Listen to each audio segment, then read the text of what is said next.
دنیا میں سب سے زیادہ اگر پیروں تلے روندے جانے والی کوئی قوم ہو تو مسلمان ہے.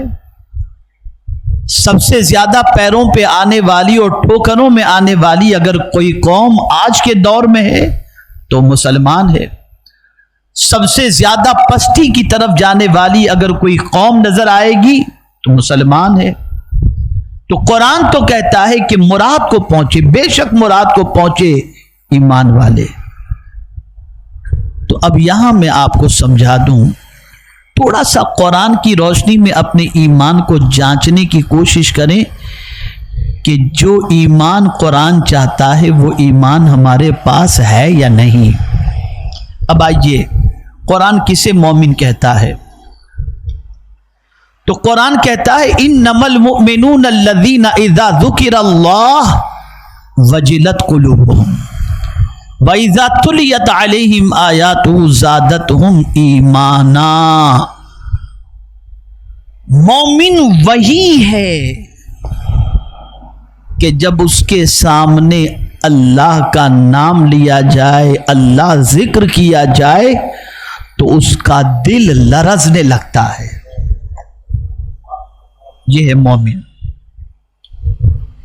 یہ وجلت کے معنی جو ہوتا ہے لرزنا، کانپنا، اس کو مفسرین اور صوفیہ اس طریقے سے کہتے ہیں کہ جس طریقے سے کرنٹ لگتا ہے اور بندہ ہل جاتا ہے، بس اسی طریقے سے جب کسی مومن کے سامنے اللہ کہا جائے تو اس کا دل کانپنے لگ جاتا ہے.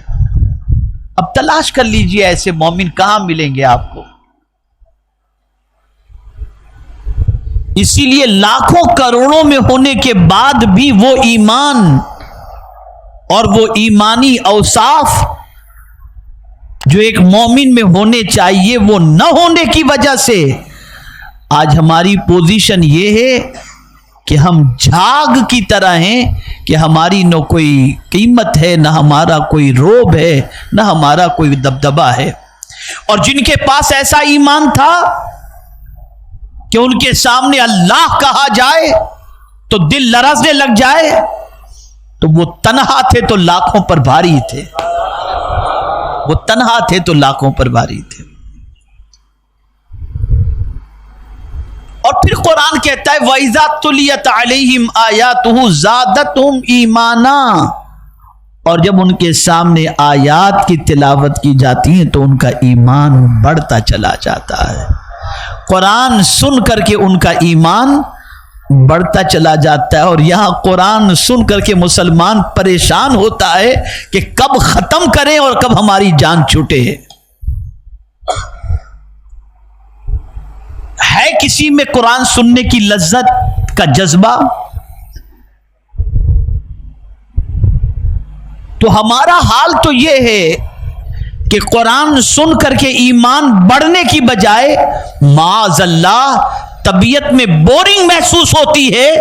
اس سے آپ اندازہ لگا سکتے ہیں کہ ہمارا ایمان کتنا کمزور ہے.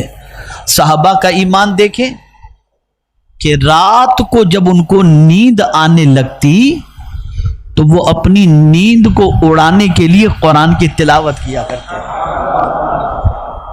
ایک جنگ کے موقع پر صحابہ نے خیمے نصب کیے اور ایک صحابی کو پہرا دینے کے لیے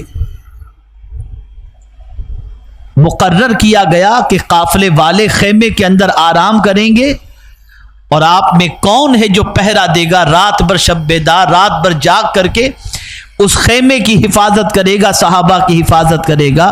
ایک صحابی تیار ہوئے اور وہ رات بھر جگنے کے لیے اور پہرا دینے کے لیے آمادہ ہوئے.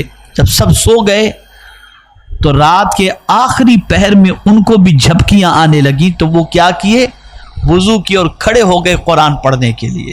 نماز شروع کر دی اور قرآن پڑھنا انہوں نے شروع کیا. اب قرآن میں اتنے مو ہو گئے تھے کہ دشمنوں نے دیکھا کہ یہ تو نماز میں ہے، اب پہرے دار نماز میں ہے، سب سو رہے ہیں، چلو تیر کی بارش کی جائے.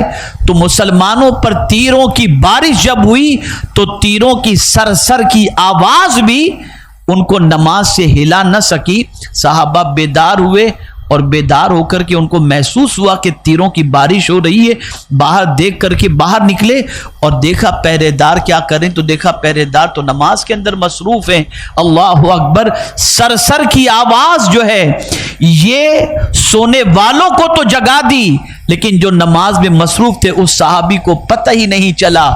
جب نماز انہوں نے ختم کی تو لوگوں نے پوچھا کیا تمہیں نہیں معلوم کہ دشمنوں نے تیروں کی بارش کر دی؟ کہا واللہ میں نے ایسی سورت کی تلاوت شروع کی تھی کہ جس کی لذت میں اتنا ڈوب گیا تھا کہ کیا ہو رہا ہے مجھے اس کی خبر ہی نہیں تھی۔ یہ ہے قرآن۔